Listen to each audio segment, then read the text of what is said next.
How's it going, guys? Today I have the second episode in the kind of series thing about battle and breakdown. So this is a battle I actually just had. It was kind of interesting because it's not really much that I really want to pick out of it in particular, but there's a few key elements in the battle that kind of lead to a conclusion at the end, which happens, you see it all too much. So basically you guys are going to see straight off, I'm just going to go out to my glide score here as he goes for the sword stance with a scissor. I actually expected him to want to go for the U-turn, which is why I switched in glide score. But he ends up going for the sword stance. This is fine for me because obviously I'm a glide score. I know I can stay in and basically take whatever he wants to go for. And bullet punch ends up doing around about 50%. That is kind of more towards the max damage kind of side of things. So you'll see him able to take whatever he wants to go for. And then he does reveal that he has the roost here. But I'm just going to keep going for it because I was debating whether or not to predict to switch out at this point because he has a Skarmory, and this is what I don't understand. He has a perfect counter to my Gliscor and he doesn't switch into it for whatever reason. He could have got a free switch to Skarmory coming in on the Earthquake, and he could have kept his Scizor healthy, and he had a really good chance to do that. So I'm not entirely too sure why he didn't, but anyway. Heatran's going to come in, turns out it's Scarfed, which is nice to know for me. And he ends up fire blasting my Rotom here as I end up going for the Volt Switch. I really thought he'd want to switch out, but obviously just because he's faster than me doesn't mean he's Scarfed at that point. I'm just going to go ahead and assume it, just because. And I'm just going to bring in my Rotom here. That's a Terrakion, and it looks like a T-Tar. Okay, I'm going to bring that in because it's Scarfed. And I can just take that thing out. And now right here, I'm definitely going to need to switch to my Tyranitar just because I don't know what kind of Alakazam this is. I mean, it's going to be packing Focus Blast anyway, but this thing will literally tear through my team, and I really can't afford to do that. So I send in Scizor now, and I want to see if he's going to make the switch to Skarmory. So I end up going for the Bullet Punch. He does make the switch, which is nice to know. That tells me that he does fear my Scizor, so I can bring it in, or that he doesn't have the Hidden Power Fire anyway, and he knows he can't take me out in one hit. So that's good, valuable information for later on. So he's going to bring in his Skarm at this point, like I said, and I'm just going to bring in Keldeo because this thing's going to be dealing massive amounts of damage with Hydro Pump, seeing as it is choice specs.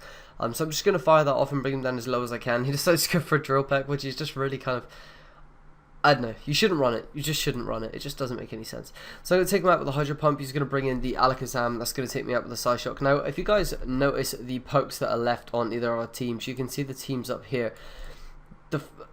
The main thing is that I still have my Terrakion left. He has this. He has Tyranitar, and what does he have left? Something else that gets wrecked. I don't know. He has something.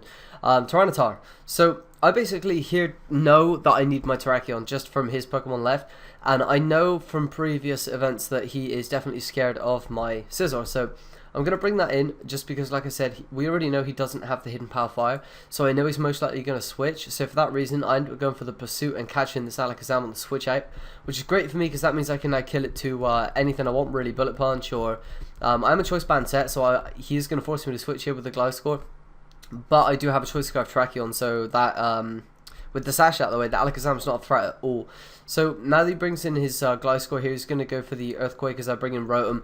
Kind of the obvious play for him there, really. He should have subbed or something, I don't know. I mean, I have a Rotom really, so subbing wouldn't have done much. He should have just double switched straight out. But he's going to end up Toxicking my Rotom here as I go for the Hidden Power, actually predicting him to want to switch into his Scizor. Not that he would want to send it into a Hydro Pump, it's just that he doesn't really have anything else. And I guess it was a last ditch effort to kill me off, but I guess I make a silly play. I end up missing a Hydro Pump too, which is quite unfortunate. But you see this one brings him down to 98%, so I got real min-max there. But I'm going to bring him down. I'm actually going to be able to survive this turn and take him out with another Hydro Pump, which is great. Crit obviously didn't matter there. And he's going to go out into his Alakazam, which I can just go out into my Terrakion, despite the fact it's a Tyranitar. And I can just take him out, and then he's going to go out into his T-Tar. And he knows obviously he's going to get close combat and get taken out, so he's actually just going to Rage Quit. So it's just interesting that people these days don't really pay attention to what pokes they have left and, you know, what threats are left on, you know, my team or you guys' team. So it's just interesting to kind of play like that every now and again. Just observe the enemy's team and kind of see what they've got left and what your biggest threat to that is, and try and keep it around as long as possible. And then obviously you can just bring it in late game. So Scarf Terrakion is such a great poke to bring in late game, especially if you get up rocks that can break Focus Sashes. I know obviously in the case of Alakazam it's not going to be much help, but you know, due to Magic Guard. But anyway, I hope you guys enjoyed this video, and I will see you guys tomorrow.